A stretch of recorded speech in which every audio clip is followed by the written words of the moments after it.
So, ang pag-uusapan natin ngayon guys is tungkol dito sa tips ni Mita guys, no, binigyan niya po tayo ng example. So, kung nakareceive kayo ng ganito guys, no, malaking magandang sign po ito guys, no, para binigyan po tayo ng idea ni Mita kung ano po yung gagawin para mag-grow yung audience natin or yung account natin at saka pati audience guys, kasi nga yun po ang habol natin. So, nice work keeping up the momentum, no, para napapansin po niya yung comment natin dito, kaya binigyan po niya tayo ng tips para mas lalo pa po yung mag-grow yung ating mga account. So, you've been reaching more people by engaging with your audience. Here's some examples. So, yung nasa ibaba guys, yun po ang mga example na binibigay ni Mita sa atin. So, mix things up with real stories and live videos to connect with your audience in different ways. So, ang sinasabi po dito ni Mita guys na magawa po tayo ng content na paiba-iba. Mag-post po tayo sa stories, sa reels, pwede din tayo mag-live at saka sa long videos. Gusto niya na mag-post po tayo dyan guys, pero iba-iba po ang content natin, no? Hindi po iisa. Iba-ibang klaseng content ang ipopost natin dyan, no? At saka guys, create original content.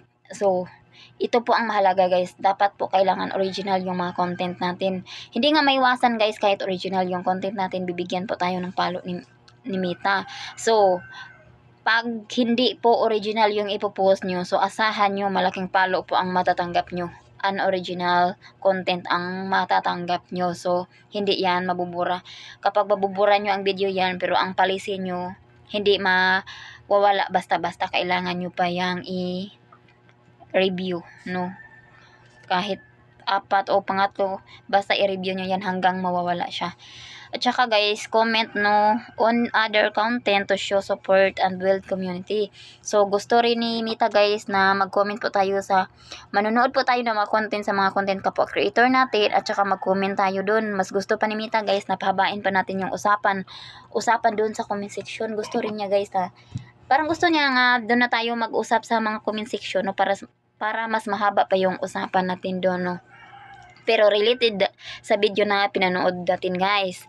Ask question to create polls to learn about your audience and spark discussion. So, inuutosan niya tayo guys na magtanong po tayo ng question para mas mapalawak pa yung usapan natin sa mga kapwa content creator natin guys. At saka guys, kung meron pong mag-comment sa mga videos natin guys, no, re-replyan po natin yan, no.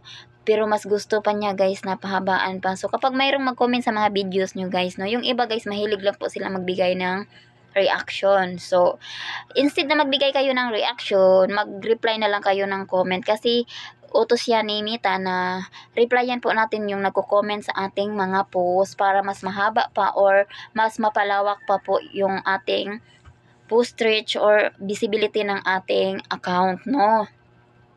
So, pag makareceive kayo ng ganito guys, pwede kayong gumawa agad ng reels or post. Yung parang text lang na words, text post lang yung gagawin natin guys, no.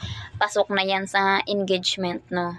So, makadagdag yan sa post reach natin guys, no. So, ito po yung tips ni Mita guys, no. Pero, minsan guys, nalilito po tayo guys, no. Kasi po guys, ang dami po talagang bawal ni Mimita, no.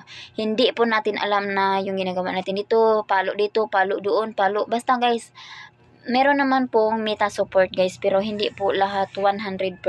Kasi nga guys, no, sinasabi dito guys na ito gagawin mo kasi pwede ito. So, si Mita ang nagbigay sa atin na ganyan. Pero pag ginawa naman natin, papaluin niya tayo kung hindi tayo bibigyan ng policy issue. Example guys, gumagamit tayo ng music galing kay Mita mismo. So, example, mag-post tayo ng picture, no. So, may i-message si Mita sa atin na pwede natin gawing reel. So, gagawin natin reel. So, may ino-offer si Mita na music doon.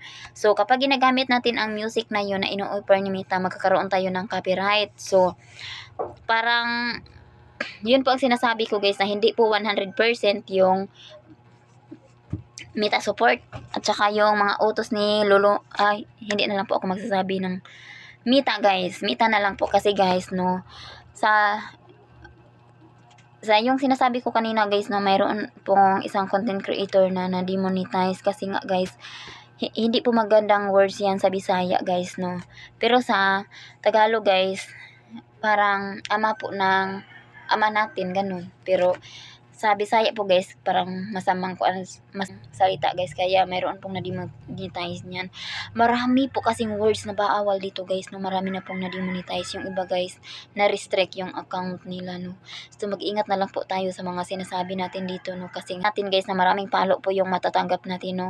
So tayo guys, nagsimula pa lang, malaking palo at maraming palo na po ang natatanggap natin. So habang mag-grow tayo guys, mas marami pa ding palo yung matatanggap natin, no. So hanggang dito na lang po guys, paki-share na lang.